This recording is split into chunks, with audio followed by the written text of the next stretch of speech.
ये वीडियो है इज़राइल के शहर तेल अवीव का, जहां पर ईरान ने अपनी बैलिस्टिक मिसाइल से हमला कर दिया था। नमस्कार दोस्तों, आपका स्वागत है ओथ एनालिसिस में। आज हम इज़राइल के ऑपरेशन राइजिंग लायन और उसके बाद ईरान के द्वारा किए गए रिटेलिएटरी स्ट्राइक्स के बारे में बात करेंगे। इज़राइल ने जून 13, 2025 को फ्राइडे मॉर्निंग में ऑपरेशन राइजिंग लायन लॉन्च किया। इस ऑपरेशन में इज़राइल ने ईरान के डायरेक्टली न्यूक्लियर और मिलिट्री साइट्स को अटैक किया था। इस ऑपरेशन में आईडीएफ इज़राइली डिफेंस फोर्सेस ने 200 से ज़्यादा एयरक्राफ्ट को इन्वॉल्व किया, जिनमें F-16, F-18 एंड F-35 भी थे। अकॉर्डिंग टू इज़राइल, इस ऑपरेशन में उसने ईरान के top nuclear scientist and top nuclear officials को अपार्टमेंट में ही एलिमिनेट कर दिया। इस ऑपरेशन में ईरान के टॉप मिलिट्री पोस्ट्स बिल्कुल खाली हो गई हैं और उसके न्यूक्लियर प्रोग्राम को बहुत धक्का भी लगा है। इस ऑपरेशन में इज़राइल ने ईरान के रेजिडेंशियल एरिया पर भी अटैक किया, जिसमें ईरान की तरफ से चिल्ड्रंस की भी डेथ रिपोर्ट की गई है। ऑपरेशन राइजिंग लायन के बाद ईरान ने इज़राइल पर 100 से ज़्यादा ड्रोन दाग दिए, जो कि इज़राइली डिफेंस फोर्सेस के द्वारा इंटरसेप्ट कर लिए गए हैं। इज़राइल ने इस ऑपरेशन के जस्टिफिकेशन के पीछे यूएन की agency IAEA, international atomic energy agency के द्वारा कुछ महीने पहले एक रेजोल्यूशन पास किया गया था, जिसमें कि ये रिपोर्ट किया गया कि ईरान की 3 मेन न्यूक्लियर साइट्स पर सस्पिशियस न्यूक्लियर एक्टिविटी रिपोर्ट की गई है। जब इज़राइल ने ईरान के 100 ड्रोन्स को इंटरसेप्ट कर लिया, तो ईरान ने अपनी 150 से ज़्यादा बैलिस्टिक मिसाइल्स इज़राइल के ऊपर लॉन्च कर दी थी। इन मिसाइल्स में से कुछ हाइपरसोनिक मिसाइल्स भी थी, जिसने इज़राइल के फेमस आयरन डोम को भी बाईपास कर दिया था। सबसे ज़्यादा मिसाइल्स इज़राइल के शहर तेल अवीव पर लॉन्च की गई। द टाइम्स नाउ इज़राइल के द्वारा ईरान के रिटेलिएशन में इज़राइल के 28 सिटीजन्स की डेथ रिपोर्ट की गई और हज़ारों सिविलियंस को क्षतिग्रस्त पाया गया। After launching 150 ballistic missiles, Iran ने इज़राइल पर 200 और बैलिस्टिक मिसाइल्स लॉन्च कर दी। और कुछ रिपोर्ट्स की माने तो इज़राइल का famous iron dome 65 to 70% working पर था। इसका मतलब है कि अगर ईरान 10 बैलिस्टिक मिसाइल्स लॉन्च कर रहा है, तो आयरन डोम उसमें से 6 या 7 ही इंटरसेप्ट कर पा रहा है। 3 मिसाइल्स इज़राइल के शहर पर जाकर गिर जा रही है। इस इज़राइल और ईरान कॉन्फ्लिक्ट में वेस्टर्न मीडिया पूरी तरीके से इज़राइल के पक्ष में आ गया। उसने सारी गलती ईरान की बताई और इज़राइल के ऑपरेशन राइजिंग लायन की तारीफ भी करी। इस इंसिडेंट के बाद वेस्टर्न मीडिया पूरी तरीके से बायस्ड दिखाई दे रहा है। इज़राइल के हिसाब से ईरान ने 60% प्योर यूरेनियम एक्सट्रैक्ट कर लिया है और ईरान बहुत ही पास है एक न्यूक्लियर वेपन बनाने में।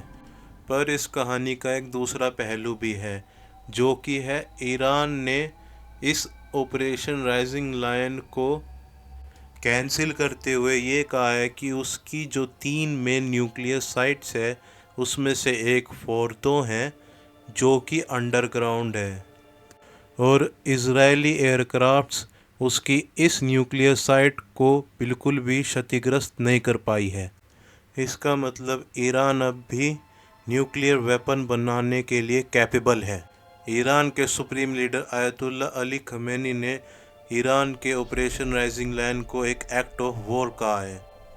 इस ऑपरेशन से पहले यूएसए ने अपने सिटीजन्स को पहले ही बाहर निकाल दिया था। इससे यह पता चलता है कि यूएस को पता था कि इज़राइल एक ऑपरेशन ईरान के खिलाफ लॉन्च करने वाला है।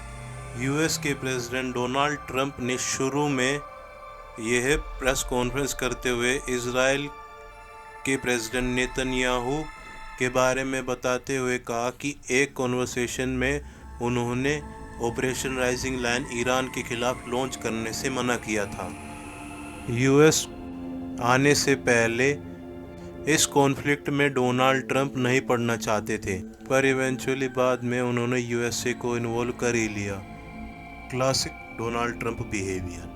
यूएसए और इजराइल ईरान को न्यूक्लियर पावर बनने से बहुत ज़्यादा पीछे कर रहे हैं, क्योंकि अगर ईरान न्यूक्लियर पावर बन गया तो मिडल ईस्ट में पावर बैलेंस बिखर सकता है। इसलिए टाइम टाइम पर इजराइल ईरान के न्यूक्लियर प्रोग्राम को क्षतिग्रस्त करते रहता है। पर दोस्तों, हमेशा से ऐसा नहीं था।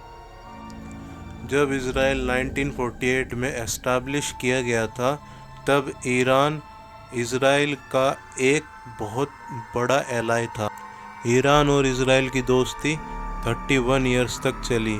1980s में आते आते जब ईरान में इस्लामिक रेवोल्यूशन हुआ और ईरान सीक्रेटली न्यूक्लियर वेपन बनाने की तैयारी करने लगा, तब इजराइल ने ईरान को एक एग्जिस्टेंशियल थ्रेट माना। इसलिए पिछले 30 सालों से ईरान और इजराइल के बीच में कॉन्फ्लिक्ट चल रहा है। इससे हमें ये समझ में आता है कि जियोपॉलिटिक्स में कोई भी ना ही परमानेंट दुश्मन होता है और ना ही कोई परमानेंट एलाय होता है। और अगर ईरान के पास न्यूक्लियर वेपन आ गया तो मिडल ईस्ट का पूरा पावर बैलेंस बिगड़ जाएगा और अमेरिका को सस्ते में तेल लेने में दिक्कत होगी। आप खुद देखिए कि इंडिया में तेल अमेरिका से 21 रुपये महंगा मिलता है।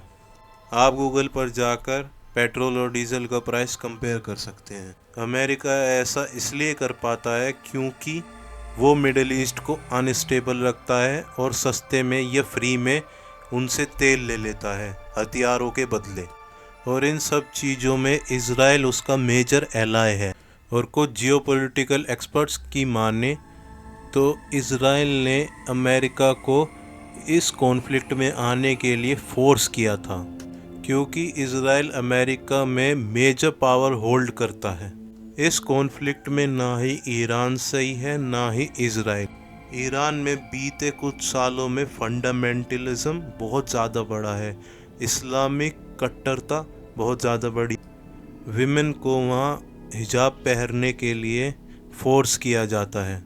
पर यह इशू ईरान का इंटरनल इशू है। इसमें अमेरिका या वेस्टर्न मीडिया को इंटरफेयर करने की परमिशन ईरान नहीं देता है। ईरान की भी सोवरेनिटी है। अब हम अगली वीडियो में यूएस इन्वॉल्वमेंट के ऊपर बात करेंगे, जिसमें यूएस ईरान के ऊपर अटैक करता है। इस वीडियो में इतना ही। Please like, share and subscribe to get the latest updates of my channel. और अगर आपने ये वाली वीडियो पूरी देखी है तो प्लीज़ मेरी अगली वीडियो तक वेट करें, जिसमें हम यूएस इन्वॉल्वमेंट की चर्चा करेंगे। Thanks for watching.